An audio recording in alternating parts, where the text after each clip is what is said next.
ઝઘડા તાલુકાના રાજપાડી ખાતે તાલુકા કક્ષાના 75માં ગણતંત્ર દિવસની ઉજવણી કરવામાં આવી હતી।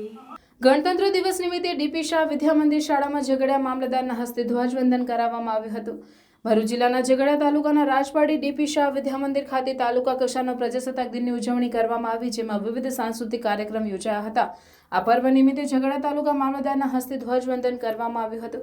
આ કાર્યક્રમમાં અધિકારીઓ, શાળાના શિક્ષકો તેમજ વિદ્યાર્થીઓ તેમજ ગામ લોકો મોટી સંખ્યામાં ઉપસ્થિત રહી દેશભક્તિના રંગે રંગાયા હતા।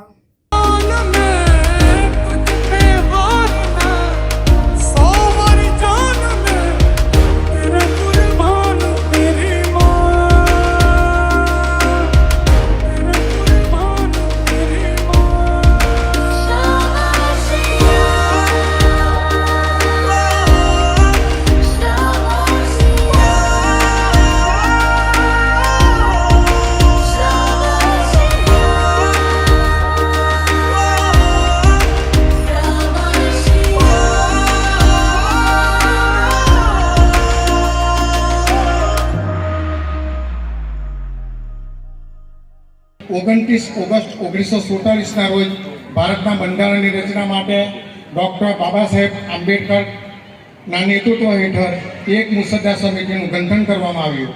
આ સમિતિએ વિશ્વના અનેક દેશોના બંધારણનો અભ્યાસ કરી આઝાદીના 2 વર્ષ 11 મહિના અને 18 દિવસ પછી આ બંધારણ અમલમાં આવ્યું અને ખરા અર્થમાં ભારત સ્વતંત્ર રાષ્ટ્ર બન્યું। તેના પ્રથમ રાષ્ટ્રપતિ તરીકે ડૉક્ટર રાજેન્દ્ર પ્રસાદ ચૂંટાયા। 15મી ઓગસ્ટ 1947ના દિવસે ભારત દેશ આઝાદ થયો અને 26મી જાન્યુઆરી 1950ના રોજ ભારતનું બંધારણ અમલમાં આવ્યું। આ બંને રાષ્ટ્રીય પર્વો સમગ્ર દેશમાં